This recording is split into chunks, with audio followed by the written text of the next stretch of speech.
I'm having a little break from pottery this week and doing something that I love to do, which is traveling and camping. It has been a really long time and I thought, why not take you along with me? We've got a week and we're hoping it will be jam-packed, but let's get into it.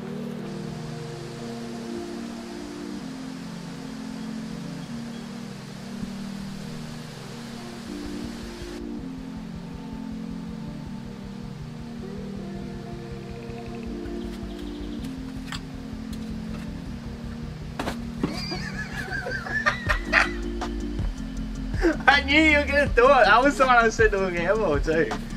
Oh man, so delayed. It was like a Bigfoot step. That was just my partner Chris and I having a laugh at how much of a klutz I am as I climbed up to the ladder to film packing it down and missed a step. I am very much an amateur at this travel vlog style, so I just thought it was worth giving it a go and learning along the way. So most of this will be a bit of a voiceover because I later discovered that my equipment isn't the best for non-tripod stuff. But regardless, I wanted to show you the trip and make the most of the footage I did get and show you a bit of behind Australia.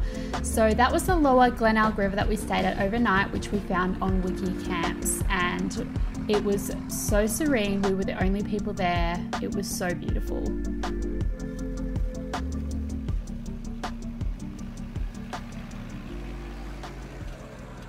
We just made it to Mount Gambier and we've stopped at the SINKHOLE. I don't think that's how you pronounce it. We don't know too much about it except it's this beautiful green garden sinkhole that we want to check out, but I'm sure we'll learn more about it as we go in there.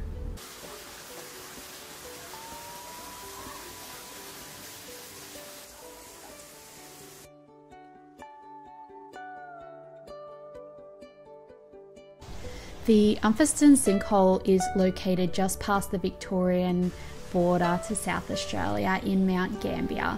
The sinkhole was formed through dissolution of the limestone. I probably haven't said that right, but it is so stunning and well worth the visit if you love plants or even just want to see it and a bit of a science geek. It's so impressive and so fascinating to walk around such a depth that is filled with so many plants. It even has a lovely beehive in the walls, as well as its own little colony of possums that you might be lucky enough to see.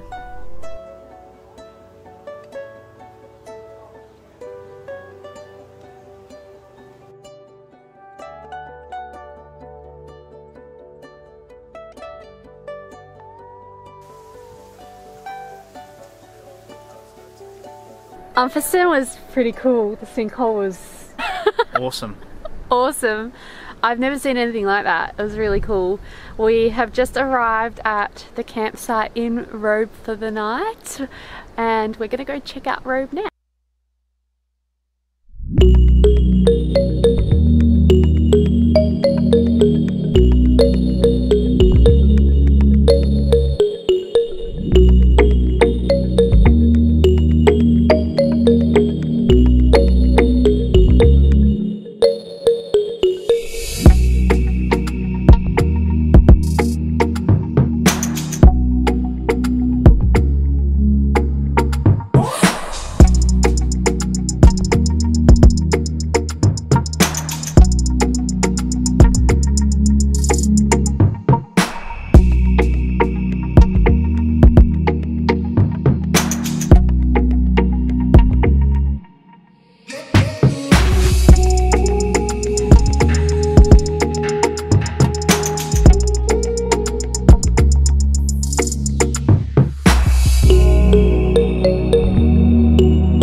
The next morning we were off to Meningie, which was our next stop.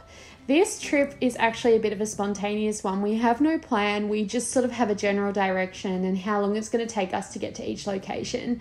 We didn't end up stopping at Meningie, but here is what we saw on the way. We stopped by Larry the Lobster, which is a huge lobster, one of the big attractions that you can see in Australia. I want to see all of them in Australia eventually. We then saw this on Google Maps, which is called the Parunkey Lagoon.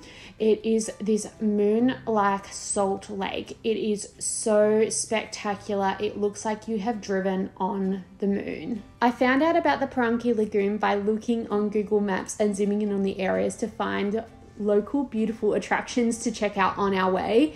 There were no signs to this. We actually drove past the turnoff and turned back around, and I am so glad we did.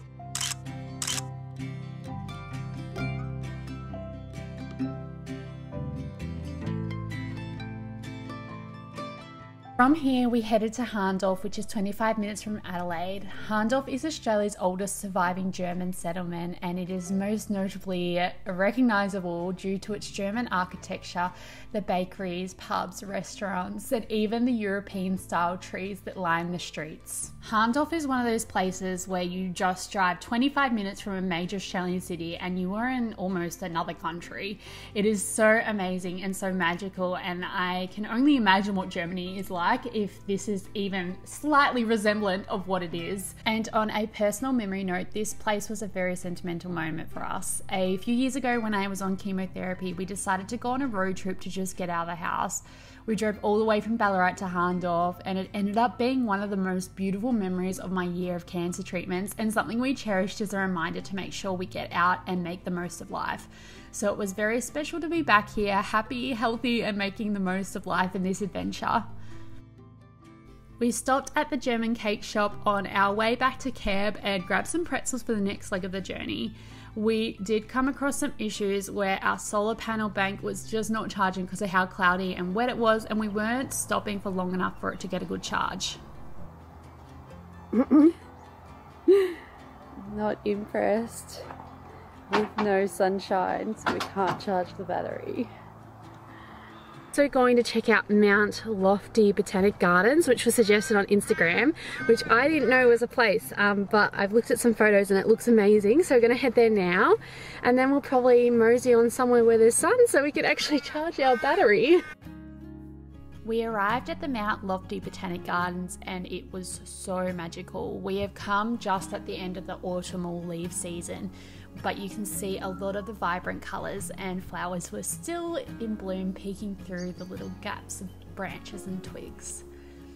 Mount Lofty was so gorgeous. It had so many different types of gardens created in the area, but we were watching as the rain clouds rolled over the hills and decided that we would just do a brief little look and have to add it to the list to come back to when it's not so wet next time. Mount Lofty had some amazing scenery, and it's definitely worth taking your camera for some photo shoots. We even took a few, and I tried to take some for Chris's car and he decided to be cheeky. How's that for you? Go forward, yep. A bit more. Go forward a bit more. Taking the piss.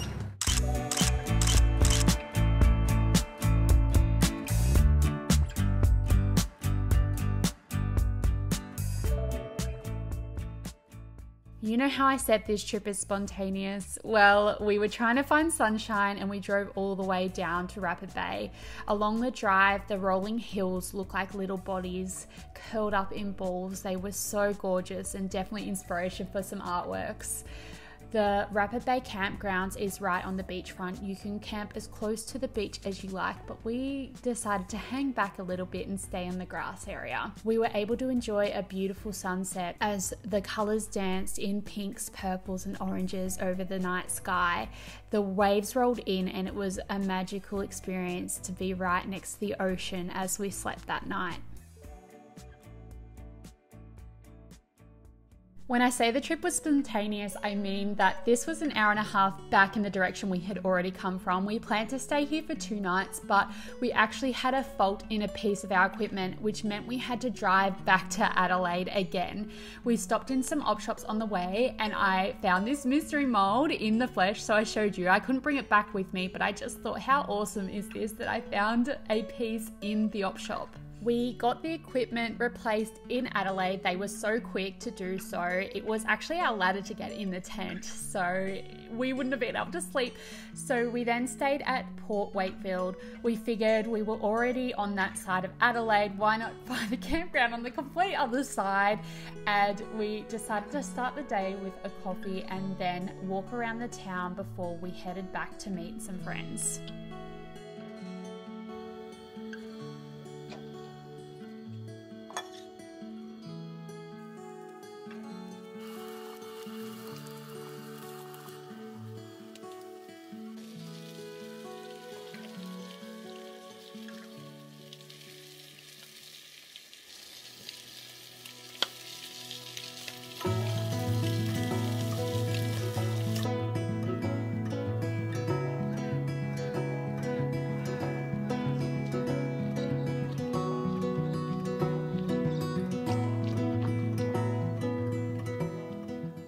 In Port Wakefield, we were fascinated by the buildings and history of the town that so many would have probably overlooked. Whilst taking photos of the buildings, a local came up to us and asked if we had seen the museum. He told us to meet him down the road in 15 minutes. It seemed a little shady, but we trusted him. He brought his friend and they gave us the most wonderful personal tour and told us the history of the town. There is also a history walk where you can discover all the buildings, which we didn't have time to do, but we know we'll come back just to do it. We've got the pamphlet to come back. If it weren't for our ladder breaking, we probably wouldn't have stopped here or even ended up here, but it was an unexpected highlight of the whole trip. Definitely check out the little museum if you are ever around. Don't walk past Port Wakefield. It was actually so incredible.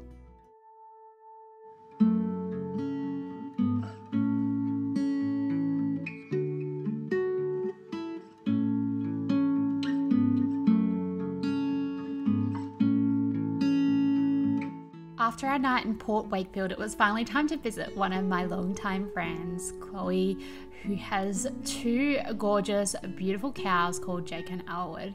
Patrick and Chloe had us for dinner and it was so lovely to meet and have a little chin wag whilst also getting some cow cuddles. From there, we headed off to Down the Rabbit Hole Wines with another friend of mine. Down the Rabbit Hole Wines is a winery located in McLaren Vale and it has been on our list to visit together since we were at uni together. So we finally got there because my friend is from New South Wales and I'm from Victoria. So our paths crossed, we enjoyed the sunset, also had some wine tastings and some food, and then it was time to visit the beach the next day.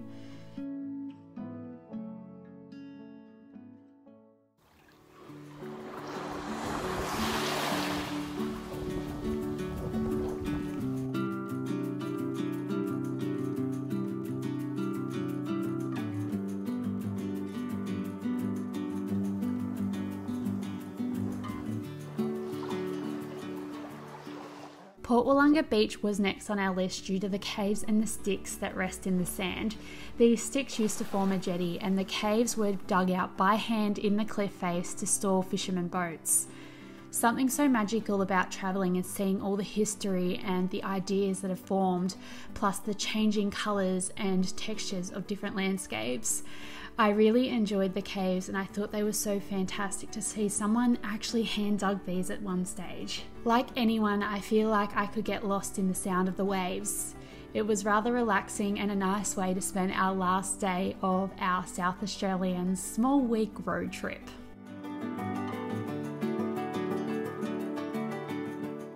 From there we went back to camp, enjoyed our last sunset, sat by the fire and watched as the kangaroos came out to graze one last time before heading home. I hope you enjoyed my first travel video. It was definitely a learning experience, but I definitely enjoyed making it. Please let me know if you'd like to see more of my little adventures around Australia and don't forget to like and subscribe.